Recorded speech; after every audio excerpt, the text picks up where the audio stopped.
Hi friends, welcome back to our channel. నేను మీ Varshini. So friends, ఆషాఢం వచ్చేసింది కదా, మరి అందరూ గోరింటాకు పెట్టేసుకున్నారా అండి? సో అయితే మనం సింపుల్ ప్రాసెస్లోని ఎర్రగా పండాలంటే ఏం చేయాలో చెప్తానండి. ఇది సో మన ఛానల్ని ఇంకా సబ్స్క్రైబ్ చేయలేదా అండి? సో ఫ్రెండ్స్, ప్లీజ్ సబ్స్క్రైబ్ చేసి లైక్ చేసి సపోర్ట్ చేయండి. ఇప్పుడైతే మనం వీడియోలోకి వెళ్దాము. ఫస్ట్ అయితే ఇలాగ గోరింటాకుని తీసుకున్నాను. దీన్ని కాడలని, నెక్స్ట్ కాయలు, విత్తనాలు అవన్నీ వేరు చేసి సెపరేట్గా పెట్టేసుకున్నానండి. ఇప్పుడు ఈ గోరింటాకులోని ఇది గిన్నెలో వేసుకొని పక్కన పెట్టుకున్నాను. అలాగే వక్క అంటారు కదా, చెక్క అని కూడా అంటారు, తాంబూలంలోని ఇస్తారు మనకి. ఈ వక్కని కొంచెం వాటర్ వేసేసి నానబెట్టుకొని 15 మినిట్స్ నేను పక్కన పెట్టేసుకున్నాను.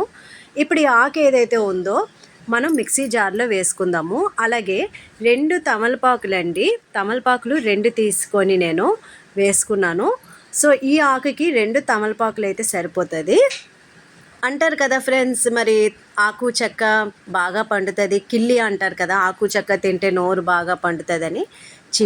ఇది కూడా అలాగేనండి. సో నేను ఇదైతే ఆకు వేసేసుకున్నాను, తమలపాకు. అలాగే ఇది నానబెట్టి ఉన్నది ఇంకొంచెం నానాక ఇందులో వేసేసుకున్నాను. అలాగే నేను 15 నిమిషాల ముందు చింతపండుని కొంచెం వాటర్ వేసి నానబెట్టి పక్కన పెట్టుకున్నానండి. ఇది కూడా వాటర్తో సహా మనం దీంట్లోకి వేసేసుకోవాలి. వాటర్ మాత్రం ఎక్కువ వేసుకోకండి, కొంచెమే వేసుకోవాలి. ఎందుకంటే నేను వక్కకి కొంచెమేమో నానేసాను, అలాగే చింతపండుకి నానేసాను కాబట్టి ఈ వాటర్ అయితే నేను సరిపెట్టేశాను. ఇంకా నేను వాటర్ అయితే ఇంకేమీ వేయలేదు. సో ఇలాగ గట్టిగాన ముద్దలాగా అయితే మనకి రావాలి.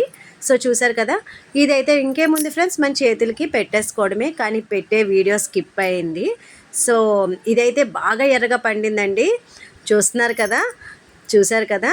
సో ఫ్రెండ్స్, ఇది మనకి గోరింటాకు అంటే ఎలా పేరు వచ్చిందంటే గౌరీ ఇంటి ఆకు అనేసి పిలుస్తారు. సో గౌరీదేవి ఆకుగా పిలుస్తారు, అందుకనే గోరింటాకు అంటారు ఫ్రెండ్స్. ఆషాఢం ఆడపిల్లలు తప్పకుండా పెట్టుకోవాలి, ఆషాఢంలో మాత్రం కంపల్సరీగా పెట్టుకుంటారు.